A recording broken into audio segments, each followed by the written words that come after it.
भाषा और व्याकरण के भाग 2 में मैं आप सभी का स्वागत करता हूं। और आज की बात हम लोग पिछली वीडियो से ही शुरू करेंगे कि भाषा के का मुख्य रूप से प्रचलित रूप 3 हैं। पहली है बोली, जिसको हम उपभाषा भी कह सकते हैं। इसका कोई अपना व्याकरण नहीं होता।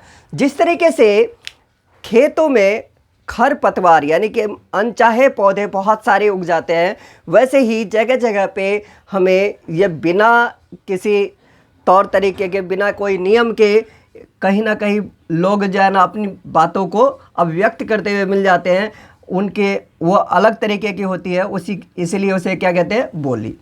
लेकिन बोली जब विकसित होती है तो इसको जब इसका हम व्याकरण बनाते हैं, यानी व्याकरण से नियंत्रित इसको करते हैं, तब ये कहलाती है परिनिष्ठित या मानक भाषा। परिनिष्ठित या मानक भाषा। अब बात आती है कि परिनिष्ठित और मानक भाषा और बोली में क्या अंतर है। तो इसमें अंतर यह है कि इसका अपना व्याकरण होता है और ये व्याकरण से परिनिष्ठित भाषा पूरी तरीके से नियंत्रित होती है। इसके बाद जो तीसरा इसका रूप है वह है राजभाषा। राजभाषा वह भाषा जिसको संविधान में राजकीय कार्य के लिए स्वीकृति दी गई है, उसे हम राजभाषा कहते हैं। भारतीय संविधान में 22 भाषाओं को राजभाषा के रूप में मान्यता प्राप्त है।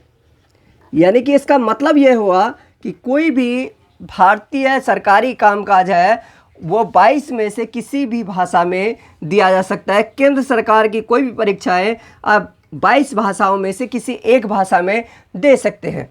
तो 22 भाषाओं में जैसे कि उदाहरण के लिए हिंदी, मराठी, उसके बाद आप कह सकते हो उर्दू, कन्नड़ इत्यादि। ये 22 भाषाओं में शामिल हैं जिनको राज्य भाषा का दर्जा प्राप्त है। तो अब आगे की अगर बात करें हम कि भाषा के बाद अगर बात करें भाषा के आधार की, तो भाषा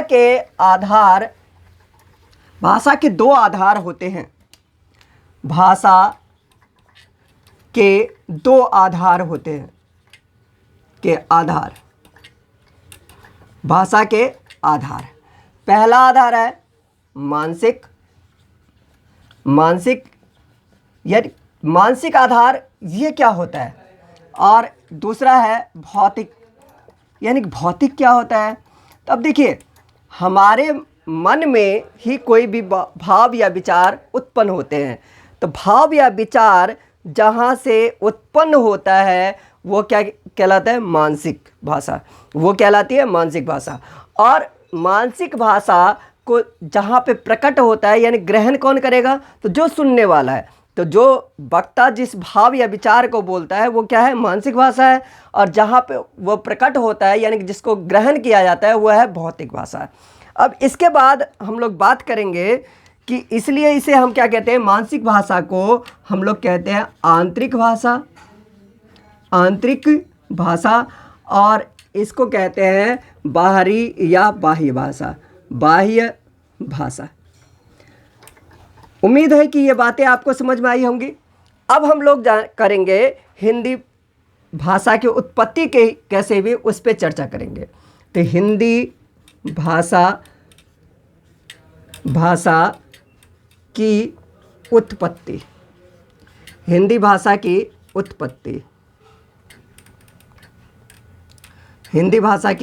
उत्पत्ति यानी कि हिंदी भाषा कैसे उत्पन्न हुई, इसकी चर्चा हम लोग करेंगे। देखिए, संस्कृत जो है ना, संस्कृत को आर्य भाषा भी कहा जाता है। आर्य भाषा के रूप में भी ये जानी जाती है संस्कृत। आर्य भाषा, आर्य मतलब होता है कुलीन या सभ्य, यानी कि सभ्य लोगों की भाषा आर्य भाषा। और ये आर्य भाषा जो है ये लगभग 3500 वर्ष से पुराना है। 3500 वर्ष पुरानी भाषा है। 3500 वर्ष पुरानी भाषा है ये।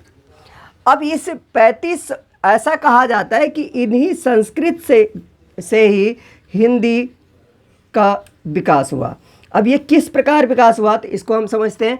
तो ये 3500 वर्ष जो है ना, अभी तक के समय की बात की जा रही है, तो इसको मुख्य रूप से 3 भागों में बांटा गया है। पहला है प्राचीन काल।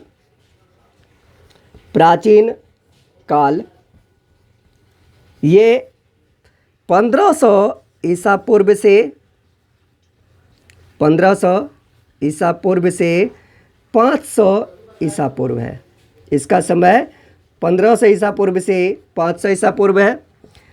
अब ईसा पूर्व होता क्या है, जिसको आप इंग्लिश में कहते हैं बिफोर क्राइस्ट, यानी कि ईसा मसीह के बर्थ से 1500 साल पहले से लेके ईसा मसीह के बर्थ से 500 साल पहले तक ये प्राचीन काल माना जाता है, संस्कृत का प्राचीन काल माना जाता है। अब ये इसमें 2 तरीके की रचना हुई। एक वैदिक संस्कृत। इस वैदिक संस्कृत में 4 वेद और ब्राह्मण का ग्रंथ, उपनिषद इत्यादि की रचना हुई। और दूसरी है लौकिक संस्कृत में साहित्य की रचना हुई, जैसे रामायण, महाभारत, पुराण। तो ये सारी चीज़ें लौकिक संस्कृत में रचना की गई। उसके बाद इसी लौकिक संस्कृत से जब मध्यकाल में क्या हुआ कि मध्यकाल में यही लौकिक संस्कृत से क्या ये प्राकृत भाषा का विकास हुआ।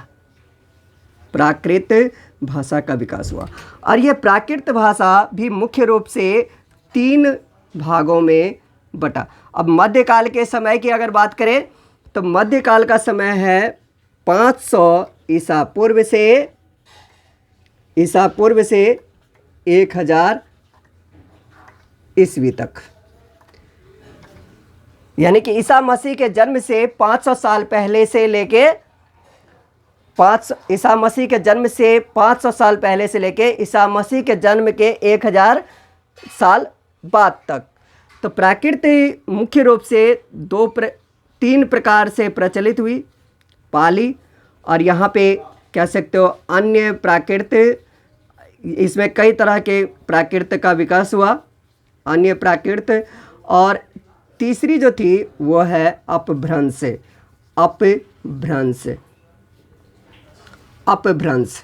अपभ्रंश का मतलब होता है बिगड़ा हुआ, यानी कि बिगड़ी हुई भाषा, बिगड़ी हुई, भ्रष्ट। तो भ्रष्ट जो यानी कि भ्रष्ट, अपभ्रंश यानी कि प्राकृत भाषा जब भ्रष्ट हो गई तो उससे जो भाषा बनी उसे अपभ्रंश कहा जाता है। और इसी अपभ्रंश से खड़ी बोली का विकास हुआ। और खड़ी बोली का विकास हुआ, और जब खड़ी बोली को ही व्याकरण से नियंत्रित कर दी गई तो यही कहलाई हिंदी। हालांकि हिंदी की यहाँ से शुरुआत हुई, लेकिन हिंदी की पूर्णतः हिंदी का जो विकास है वो पूरी तरीके से हुआ कब? आधुनिक काल में हिंदी का विकास हुआ, यानी कि 1000 ईस्वी के बाद। तो इस तरीके से ये हिंदी की उत्पत्ति के बारे में मैंने आपको संक्षिप्त जानकारी दी। और भी हालांकि इसका बहुत बड़ा विस्तार है, पूरी तरीके से इसका इतिहास है, भाषा का इतिहास है। तो भाषा विज्ञान के अंतर्गत ये जो है ना 6 भाषा परिवारों में से एक भाषा परिवार में है, जिसको भारोपीय भाषा परिवार कहते हैं। तो भारोपीय भाषा परिवार के अंतर्गत की यह भाषा है। तो अभी के लिए फ़िलहाल इतना ही, अगली वीडियो में हम इससे आगे की चर्चा करेंगे।